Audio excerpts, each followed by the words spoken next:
Hi అండి. నిన్న యూట్యూబ్‌లో 'రాజాసాబ్' మూవీ గురించి చూశాను రివ్యూ. దాంట్లో మూవీ యావరేజ్ ఉందన్నారు. కానీ ఈరోజు నేను వెళ్ళి చూశాను. సినిమా అయితే చాలా అద్భుతంగా ఉంది. ఇంకా లాస్ట్ అయితే చాలా బాగుంది. నేను ఫస్ట్ టైం మాట్లాడుతున్నాను, కొంచెం స్లోగా మాట్లాడతాను. మీరు కొంచెం ఫాస్ట్‌గా పెట్టుకొని వినండి వీడియో.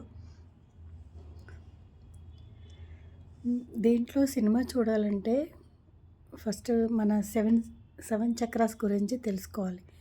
7 చక్రాస్ గురించి తెలుసుకుని వెళ్ళి సినిమా చూస్తే మీకు సినిమా చాలా బాగా అర్థమవుతుంది.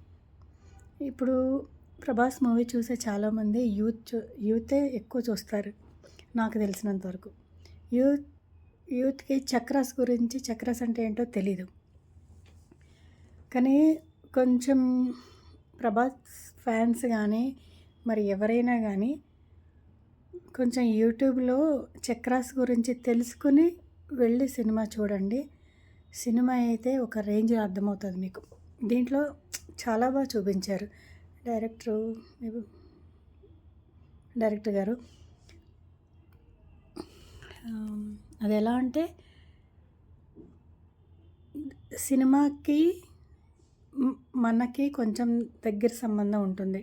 అంటే ఆ సినిమా చూసి మనం తెలుసుకోవాల్సినవి చాలా ఉంటుంది. అంటే నేను ఫీల్ అయింది చెప్తున్నాను. చక్రాస్ గురించి నాకు కొంత జ్ఞానం ఉంది. మరీ ఎక్కువ కాకపోయినా కొంచెం అయితే నాకు తెలుసు. అయితే చక్రాస్ మనం చేసేటప్పుడు ఇప్పుడు మామూలుగా అందరూ చెప్తారు కదా, ఏదన్నా ఒకటి మనం ఏదైతే పదే అనుకుంటామో అది జరుగుతుంది అని. అదైతే సత్యం. అయితే దీంట్లో కూడా మారుతి గారు మనకు అదే చూపించాలనుకున్నారు. అంటే మనం ఊహించుకోవాలి. ఇప్పుడు మనకి కష్టాలు వస్తున్నాయని చాలా భయపడిపోతూ ఉంటున్నాము.